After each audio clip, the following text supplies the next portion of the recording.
zaɓe a yi gaskiya ba ma san murdiya mai so a yi gaskiya ba zai sace akwati ba. Shaye! So a yi gaskiya ba zai sace akwati ba.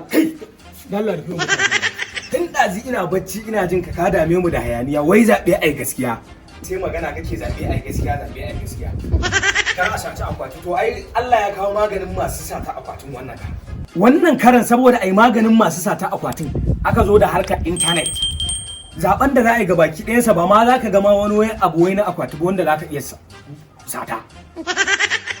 Sai ka ga mutum ya yi nan ri da akwati da kasan kayan laifin ba. To wannan karan da intanet za a yi harkar zaɓe.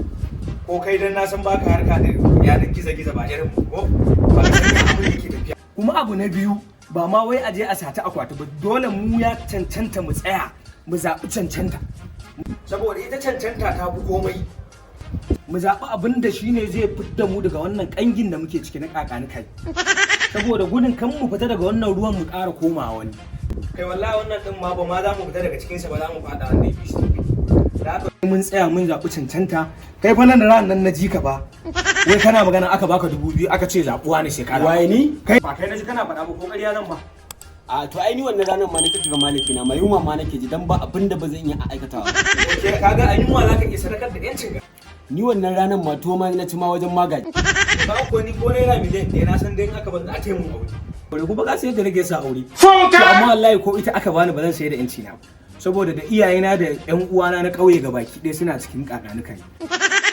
wallahi ya kamata dai ka gyara